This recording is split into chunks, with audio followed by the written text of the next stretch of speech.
Once there was a fisherman who had plenty of money but no children. One day an old woman came to his wife and said, "What use is all your prosperity to you when you have no children?" "It is God's will," answered the fisherman's wife. "Nay, my child, it is not God's will, but the fault of your husband. For if he would but catch the little goldfish, you would surely have children. Tonight, when he comes home, tell him he must go back and catch the little fish. He must then cut it in 6 pieces. One of these you must eat, and your husband the second, and soon after you will have 2 children. The 3rd piece you must give to the dog, and she will have 2 puppies. The 4th piece give to the mare, and she will have 2 foals. The 5th piece bury on the right of the house door, and the 6th on the left, and 2 cypress trees will spring up there." When the fisherman came home at evening, his wife told him all that the old woman had advised, and he promised to bring home the little goldfish. Next morning, therefore, he went very early to the water and caught the little fish. Then they did as the old woman had ordered, and in due time the fisherman's wife had 2 sons, so like each other that no one could tell the difference. The dog had 2 puppies exactly alike. The mare had 2 foals, and on each side of the front door there sprang up 2 cypress trees precisely similar. When the 2 boys were grown up, they were not content to remain at home, though they had wealth in plenty, but they wished to go out into the world and make a name for themselves. Their father would not allow them both to go at once, as they were the only children he had. He said, "First one shall travel, and when he is come back, then the other may go." So the one took his horse and his dog and went, saying to his brother, "So long as the cypress trees are green, that is a sign that I am alive and well. But if one begins to wither, then make haste and come to me." So he went forth into the world. One day he stopped at the house of an old woman, and as at evening he sat before the door, he perceived in front of him a castle standing on a hill. He asked the old woman to whom it belonged, and her answer was, "My son, it is the castle of the fairest in the land." "And I am come here to woo her." "That, my son, many have sought to do, and have lost their lives in the attempt, for she has cut off their heads and stuck them on the post you see standing there." "And the same will she do to me, or else I shall be victor, for tomorrow I go there to court her." Then he took his zither and played upon it so beautifully that no one in all the land had ever heard the like, and the princess herself came to the window to listen. The next morning the fairest in the land sent for the old woman and asked her, "Who is it that lives with you and plays the zither so well?" "It is a stranger, princess, who arrived yesterday evening," answered the old woman. And the princess then commanded that the stranger should be brought to her. When he appeared before the princess, she questioned him about his home and his family, and about this and that, and confessed at length that his zither playing gave her great pleasure, and that she would take him for her husband. The stranger replied that it was with that intent he had come. The princess then said, "You must now go to my father and tell him you desire to have me to wife, and when he has put the 3 problems before you, then come back and tell me." The stranger then went straight to the king and told him that he wished to wed his daughter, and the king answered, "I shall be well pleased, provided you can do what I impose upon you. If not, you will lose your head. Now listen. Out there on the ground there lies a thick log, which measures more than 2 fathoms. If you can cleave it in 2 with one stroke of your sword, I will give you my daughter to wife. If you fail, then it will cost you your head." Then the stranger withdrew and returned to the house of the old woman sore distressed, for he could believe nothing but that next day he must atone to the king with his head. and so full was he of the idea of how to set about cleaving the log that he forgot even his zither. In the evening came the princess to the window to listen to his playing, and behold, all was still. Then she called to him, "Why are you so cast down this evening that you do not play on your zither?" And he told her his trouble. But she laughed at it, and called to him, "And you grieve over that? Bring quickly your zither, and play something for my amusement, and early tomorrow come to me." Then the stranger took his zither and played the whole evening for the amusement of the princess. Next morning she took a hair from her locks and gave it to him, saying, "Take this hair and wind it round your sword. Then you will be able to cleave the log in two." Then the stranger went forth, and with one blow cleft the log in two. But the king said, "I will impose another task upon you before you can wed my daughter." "Speak on," said the stranger. "Listen, then," answered the king.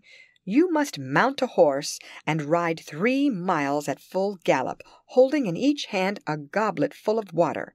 If you spill no drop, then I shall give you my daughter to wife.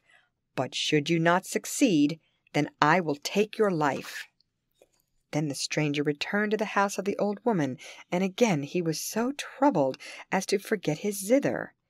In the evening the princess came to the window as before to listen to the music, but again all was still, and she called to him, "What is the matter that you do not play on your zither?" Then he related all that the king had ordered him to do, and the princess answered, "Do not let yourself be disturbed, only play now, and come to me tomorrow morning." Then next morning he went to her, and she gave him her ring, saying, "Throw this ring into the water, and it will immediately freeze, so that you will not spill any." The stranger did as the princess bade him, and carried the water all the way. Then the king said, "Now I will give you a third task, and this shall be the last. I have a negro who will fight with you tomorrow, and if you are the conqueror you shall wed my daughter." The stranger returned full of joy to the house of the old woman, and that evening was so merry that the princess called to him, "You seem very cheerful this evening. What has my father told you that makes you so glad?" He answered, "Your father has told me that tomorrow I must fight with his negro. He is only another man like myself, and I hope to subdue him and to gain the contest." But the princess answered, "This is the hardest of all. I myself am the black man, for I swallow a drink that changes me into a negro of unconquerable strength. Go tomorrow morning to the market, buy 12 buffalo hides, and wrap them round your horse. Fasten this cloth round you, and when I am let loose upon you tomorrow, show it to me, that I may hold myself back and may not kill you. Then when you fight me, you must try to hit my horse between the eyes, for when you have killed it, you have conquered me." Next morning, therefore, he went to the market and bought the 12 buffalo hides, which he wrapped round his horse. Then he began to fight with the black man, and when the combat had already lasted a long time, and 11 hides were torn, then the stranger hit the negro's horse between the eyes, so that it fell dead, and the black man was defeated. Then said the king, "Because you have solved the 3 problems, I take you for my son-in-law." But the stranger answered, "I have some business to conclude first. In 14 days I will return and bring the bride home." So he arose and went into another country, where he came to a great town, and alighted at the house of an old woman. When he had had supper, he begged of her some water to drink, but she answered, "My son, I have no water. A giant has taken possession of the spring, and only lets us draw from it once a year, when we bring him a maiden. He eats her up, and then he lets us draw water.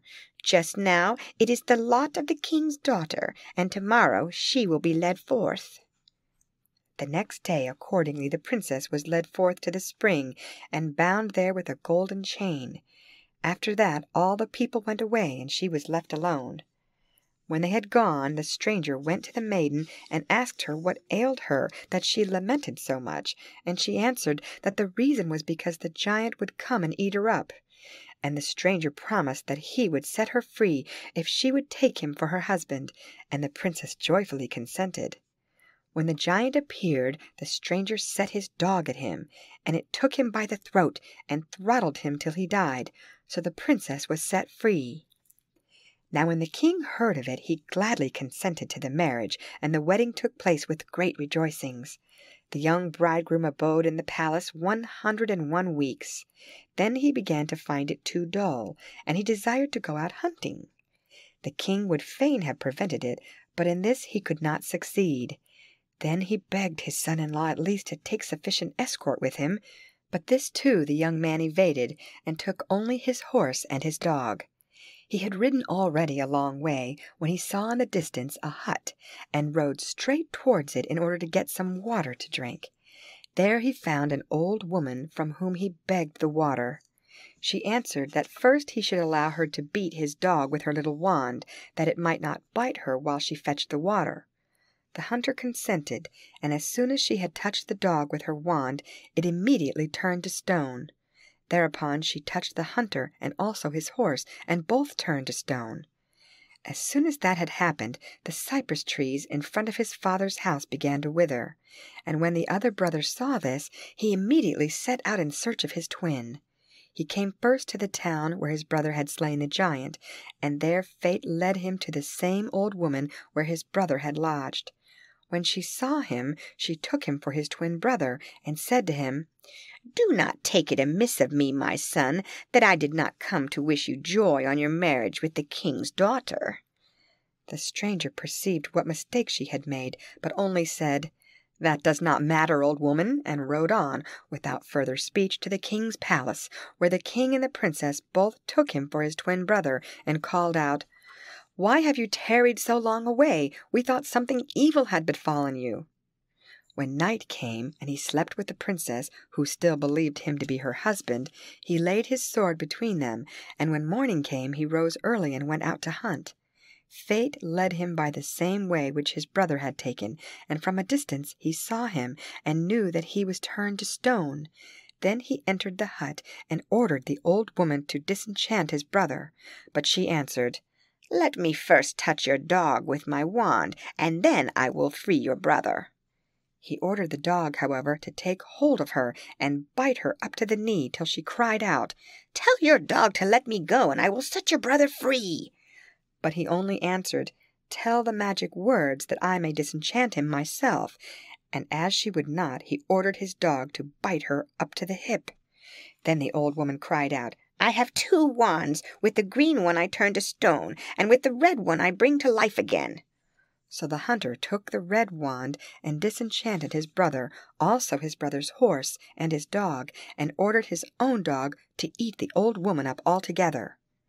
While the brothers went on their way back to the castle of the king, the one brother related to the other how the cypress tree had all at once dried up and withered, how he had immediately set out in search of his twin, and how he had come to the castle of his father-in-law and had claimed the princess as his wife. But the other brother became furious on hearing this, and smote him over the forehead till he died, and returned alone to the house of his father-in-law. When night came and he was in bed, the princess asked him, "What was the matter with you last night, that you never spoke a word to me?" Then he cried out, "That was not me, but my brother, and I have slain him because he told me by the way that he had claimed you for his wife." "Do you know the place where you slew him?" asked the princess, "and can you find the body?" "I know the place exactly." "Then tomorrow we shall ride thither," said the princess.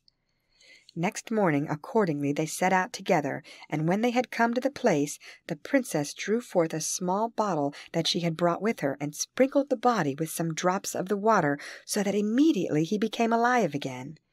When he stood up, his brothers said to him, "Forgive me, dear brother, that I slew you in my anger." Then they embraced, and went together to the fairest in the land, whom the unmarried brother took to wife. Then the brothers brought their parents to live with them, and all dwelt together in joy and happiness.